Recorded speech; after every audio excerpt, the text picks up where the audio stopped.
Coming up on this Monday edition of Daybreak, the Japanese government is found to have paid a US law firm to systematically lobby Virginia state lawmakers to put the brakes on a pending bill to use the Korean name for the body of water between Korea and Japan.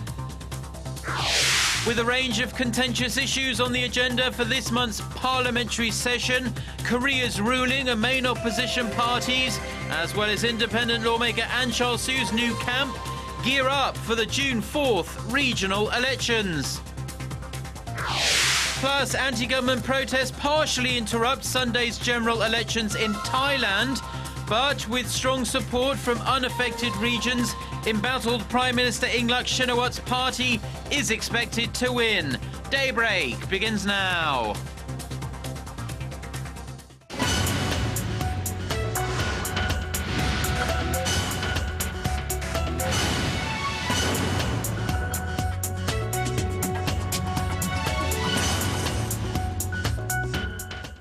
Thanks for joining us. You're watching Daybreak on Monday, February 3rd. I'm Choi Yoo-sun in Seoul. Japan is engaging in a meticulous lobbying to stop schools in the U.S. state of Virginia from using the Korean name East Sea when referring to the body of water between Korea and Japan. Our Yoo Li-an has the details.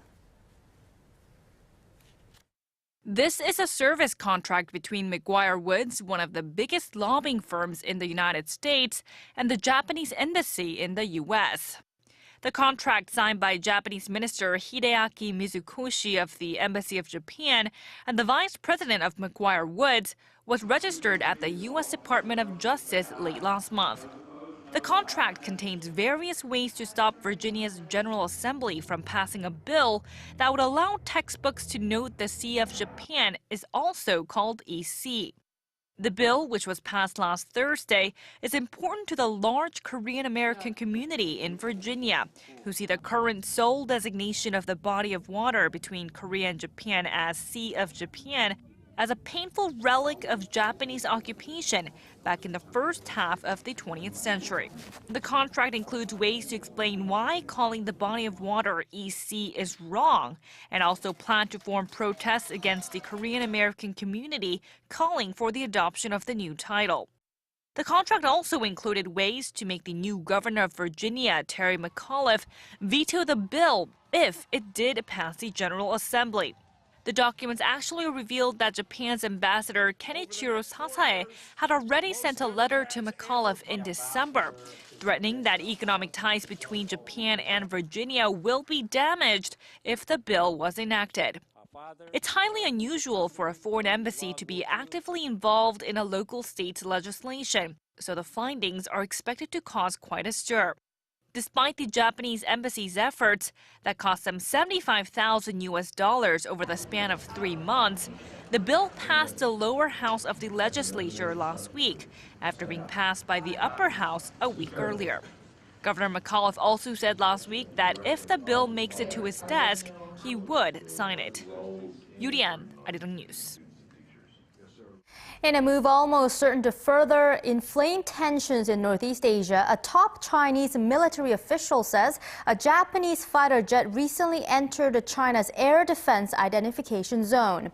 Citing an interview with Major General Yoo Li-an, the Oriental Daily reported Sunday that a Japanese fighter entered China's defense zone last Friday, the first day of the Chinese New Year. 2 Chinese fighters later drove the Japanese fighter out of the zone. The military official said the move shows Japan intends to create a problem and proves it's Tokyo that's raising tensions in Northeast Asia. He added Beijing's prompt announcement shows China is prepared for combat even during the festive period. South Korea and the United States have signed a new agreement on sharing the cost of keeping U.S. troops on the Korean peninsula from 2014 to 2018. Foreign Minister Yoon Byung-se and U.S. Ambassador to Seoul, Sung Kim, signed the renewed special measures agreement on Sunday. The pact still needs to be approved by Korea's National Assembly, something that could prove difficult as lawmakers have criticized the sharp increase of the cost shouldered by Seoul. Under the new pact, South Korea will pay some $860 million, up nearly 6% from the previous year. Korea's National Assembly is set to open a month-long extraordinary session on this Monday, 4 months before the first local elections under the Park Geun-hye administration will be held in June. Things are hotting up not only on the election front, but on the legislative front as well. Our Kim Hyun-ji has the details. The pre-registration of candidates for the June 4th local elections begins this Tuesday. And when the bell rings, the rival parties will start their 4-month-long race to the line. Preliminary candidate registration will continue until May 14th. And those who choose to register during this period are allowed to start campaigning ahead of the main candidate registration in mid-May. The June elections cover 17 provincial governor and mayoral seats, as well as education superintendents and local assembly members. The ruling Saenuri Party and the main opposition Democratic Party are quickening steps to name candidates for the nationwide polls, and they plan to finalize their nominations by April. Independent lawmaker An Chol-soo is also aiming to launch his own party by March and field candidates for all 17 provincial governor and mayoral seats. With the addition of An's party, the June local elections are expected to be a three-way race for the first time in 16 years. Ahead of the elections, the rival parties are expected to lock horns on a range of issues in parliament this month. Lawmakers will launch a probe into the massive personal data leak last month involving 3 credit card companies. But the rival parties are wide apart on how to handle the crisis. The ruling Saenuri Party is focusing on penalizing financial institutions by imposing fines on them if they are found to have leaked their customers' personal data. But the main opposition Democratic Party wants to adopt a compensation system, focusing more on having financial institutions pay for the damage incurred by data losses. The Democratic Party is also demanding Finance Minister Hyun Oh-seok, as well as the heads of the nation's financial regulators, step down to take responsibility for the data leak. But the Saenuri Party says handling the crisis must be their top priority. The rival parties are also locking horns over the government's basic old age pension plan, with the opposition party adamant about sticking to President Park's original pledge to pay all senior citizens 200,000 won, or about $185 every month. Kim Hyun-ji, Arirang News. Korea's debt-ridden public institutions have vowed to reduce their debts further by $37 billion by the year 2017. The Finance Ministry says 18 public entities, including the Korea Land and Housing Corporation and the Korea Electric Power Corporation, plan to attract private capital and delay launching of several projects to slash their liabilities. Through the initiatives, the public firms would nearly double their previously pledged debt reduction and bring down their debt ratio by almost 20 percentage points. Some 40 public institutions also say they will reduce employee benefits by $150 million this year. Based on the finalized plans to be announced later this month, the government will assess the firm's progress in June and at the end of the third quarter.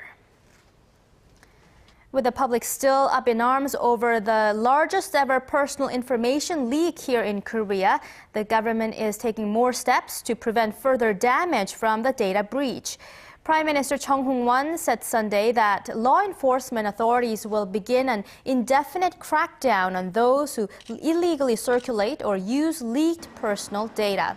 As punishment for the leak, the country's financial regulators will notify the 3 credit card companies that had their customer data stolen, KB Kookmin Card, NH Nongyap Card, and Lotte Card, that their business operations will be suspended for 3 months starting February 17th. Last month's leak, which affected at least 20 million people, has raised concerns the data could have ended up in the hands of scammers. The head of Korea's financial regulator has raised concerns about how the U.S. central bank's latest stimulus tapering could affect the Korean economy. At a meeting with officials Sunday, Financial Services Commission Chairman Shin Jae-yoon said he doesn't expect a short-term market shock from the widely expected $10 billion monthly taper. He, however, added as the bond purchase reduction takes effect, the effect could possibly be greater than expected. Referring to the International Monetary Fund's request to emerging economies to actively seek countermeasures, Shin said Korea needs to maintain its strong fundamentals to protect the domestic economy from surprise external shocks.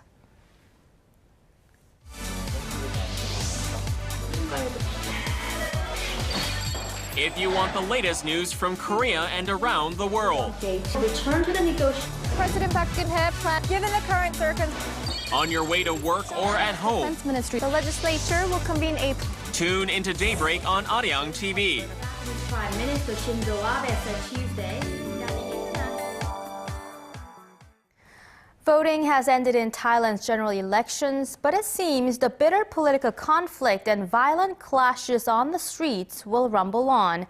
Thailand's election watchdog says it's unable to announce the results after anti-government protesters forced the closure of hundreds of polling stations. Our Kim Min-ji has the latest. Thailand's much disputed national election closed Sunday, but hundreds of polling stations in Bangkok were shut as anti-government protesters blocked access to would-be voters. Local residents lodged complaints at police stations saying they were unable to cast their ballots. I came to vote because I want to keep the right, and it all depends on me even I want to cast an abstention vote. Voting was prevented in more than 430 of the capital's 6,600 polling stations, and there was no voting at all in at least 5 southern provinces. Voting elsewhere went smoothly. An anti-government protest leader said the government would not be able to declare a result due to the closures. The elections could not be held nationwide. Therefore, the government will be unable to declare a result. The election is a waste of time and money. After the polls closed, Thailand's election commission said nearly 90% of the country's 93,000 polling stations were able to open. Further voting has been set for February 23rd for those who were unable to cast their ballot during the advanced voting last week due to disruptions caused by anti-government protests. The protests flared up in November last year, with protesters demanding Prime Minister Yingluck Shinawatra resign, accusing her of being a puppet for her brother and exiled former leader Thaksin Shinawatra. They want an unelected People's Council that would oversee political reform. However, with the opposition boycotting the elections, Yingluck is expected to win comfortably. A mass protest is being called for Monday in Bangkok, further escalating tensions in the nation. At least 6 people were injured Saturday in gun battles between protesters and government supporters. Kim Min-ji, Arirang News. A court in Egypt has acquitted more than 60 supporters of former President Mohamed Morsi who were arrested last year of holding violent protests. The acquitted, most of whom have links to Morsi's Muslim Brotherhood, had stood accused of attempted murder and rioting following clashes in Cairo that left at least 7 people dead and more than 250 injured. They had been protesting against Morsi's ousting by the military in July of last year. Egypt's military-backed interim government declared the Muslim Brotherhood as a terrorist group last year. The outbreak of bird flu here in Korea is making some people think twice before eating chicken or duck. But a national group of doctors says there's no cause for concern, and in a show of confidence, they tucked into some delicious duck meat at a restaurant in Seoul. Our Polly reports. Here in the city of Seoul, a local restaurant specializing in roasted duck is buzzing with business, despite the outbreak of avian influenza. But it hasn't scared off this special community of doctors who say they're eager to dig in. Organized by the Korean Academy of Family Doctors, some 100 health professionals have come out in a show of support to raise public awareness about food safety. From the perspective of health professionals, there is no problem with eating chicken and duck affected by bird flu as long as it's cooked. We came here to demonstrate that. According to relevant authorities, there have been no human cases of the H5N8 bird flu strain in Korea. However, doctors say such infections, if there were to be some, would be manageable. Avian influenza, in terms of influenza strains, is not a serious disease. If by chance there is an infection, antiviral drugs and similar treatments would be more than sufficient to treat it. Local market vendors say the recent scare of contaminated poultry products has caused a slight dip in sales ahead of the Lunar New Year. But even with the shift in public perception, they're confident that customers understand the risks are minimal. I knew that if you cook the meat, it would be safe, so I don't have any anxiety eating duck. In addition, experts say there is no evidence to suggest that eating cooked poultry can transmit the AI virus to humans. So don't worry, just cook thoroughly and eat up. 오리고기, 닭고기, 계란 익혀 드시면 아무 문제 없습니다. Paul Yi, Arirang News. Taxi fares here in the Korean capital of Seoul were raised last year in an attempt to boost the incomes of struggling drivers and to improve overall passenger services. But both drivers and passengers are complaining that little has changed despite the fare hike. Our Song Ji-sun reports. Even after 4 months since taxi rates were raised, it's still difficult for many commuters to catch a cab at night here in Seoul. Even after the fare hike, I spent 2 hours trying to hail a cab. In that time, I was turned down about 3 times, so it's quite frustrating. About 4 or 5 taxis told me that they couldn't take me that way even though they were empty. Taxi drivers say they're still being forced to turn down customers in order to earn a living wage. They say it's because taxi companies are requiring drivers to turn over more of their daily earnings, eating up any rise in income from the higher fares.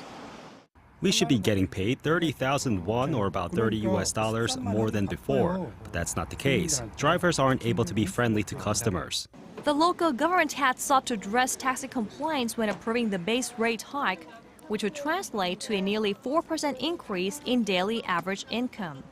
However, a majority of taxi companies have increased the amount that cab drivers need to turn over by about $24 on top of the previous $113 daily total.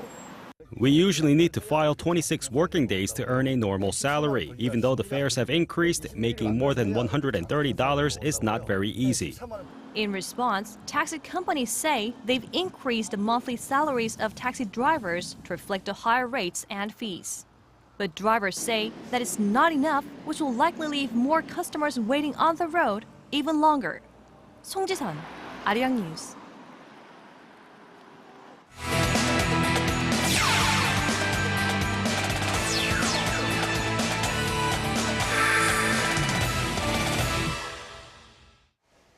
And a good Monday morning to you all as we kick things off with the South Korean national football team taking on the U.S. national team. Now, coming off of a huge 4-0 loss against Mexico, it's time for the Taeguk Warriors to step it up. Now, with the match taking place in Los Angeles, Chris Wondolowski scores a double for Team USA as Korea fails to score for the second straight match. Now, with the loss, Korea is currently at 4 wins, 6 losses, and 3 draws under the management of Hong Myung-bo. Meanwhile, the team is set to return to Korea as they hope to work out their flaws before their friendly against Greece in March.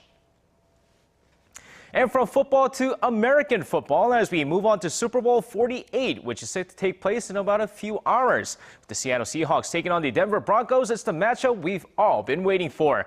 Now, with the biggest sporting event in the U.S. taking place in the frigid weathers of New Jersey, it's a battle between the defense of the Seattle Seahawks and the offense of the Denver Broncos. While the Broncos won 2 Super Bowls in 1997 and 1998, Seahawks are going after their first trophy as the young Russell Wilson hopes to edge the future Hall of Famer Peyton Manning. Of course, with all the media and celebrities hanging out in New York City before the big game in New Jersey, Denver Broncos quarterback and future Hall of Famer Peyton Manning won his record 5th league MVP. After receiving 49 out of 50 votes, Manning, who set a new season record for passing yards and passing touchdowns, was the clear-cut winner here, as he also received the Offensive Player of the Year honors as well. The 37-year-old quarterback finished off his MVP season with over 5,400 passing yards and 55 touchdowns. And shifting over to golf, where the Omega Dubai Desert Classic took place over the weekend with Stephen Gallagher winning the event. Not the best fourth round for Gallagher, but a strong first and third round helps him finish off the four-day event, shooting a 16 under overall to finish with a one-stroke lead over Emiliano Grillo of Argentina, who shot a 66 on the last day. And despite the $2.5 million bonus for anyone who pulls off a hole-in-one at the 17th hole of the Emirates Golf Course, the challenge seemed a bit too tough. And back here in the nation, we had a couple of KBL games that took place on Sunday as the Goyang Orions beat KCC Aegis 75-62, with Anyang KGC beating Incheon Itilan Elephants 83-77. Meanwhile, let's take a look at the struggling Wonju-dongbu Promi take on KT Sonic Boom. Now, a high-scoring game in the first half as KT rallies back to take a 43-36 lead thanks to Song Young-jin leading the way for KT. And of course, despite Dongbu's Keith Randleman tearing it up in the fourth quarter, KT never looks back as Cho Sang-min finishes off with 21 points in the game as KT takes this game 77-65.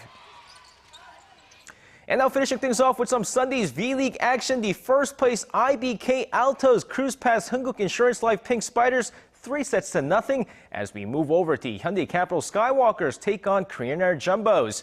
Now, the Hyundai Capital Skywalkers looking to catch up to the first place Samsung Hwajae Bluefangs, and they get a great start here, taking the first two sets 25-20 and 25-20. Skywalkers, thanks to Liberman Algames and his game-high 24 points, never look back in this match as they take the third set 28-26 and a 3-0 win. And that's going to wrap it up for me. This has been SJ. Have a great rest of the day and see you guys again for your sports needs.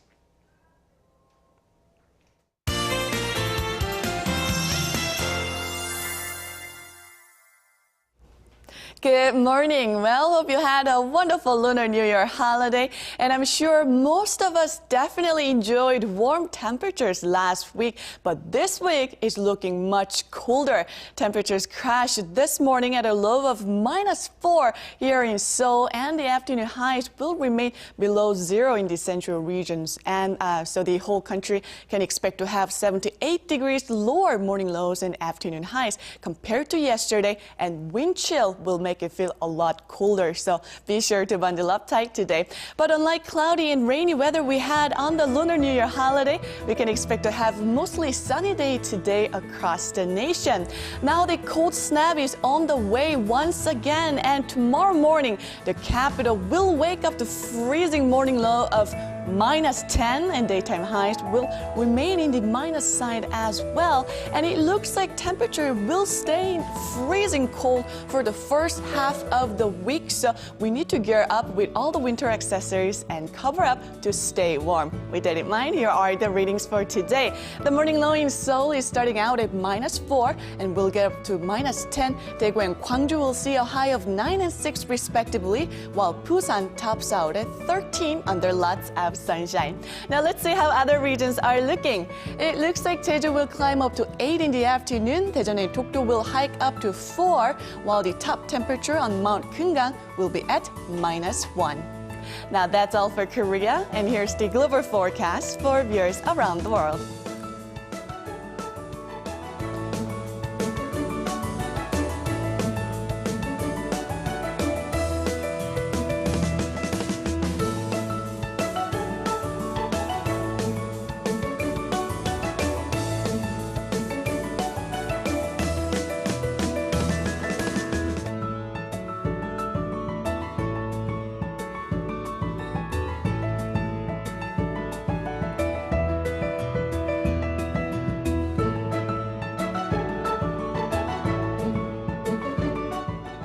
Enjoy your morning commute and hope you have a wonderful day.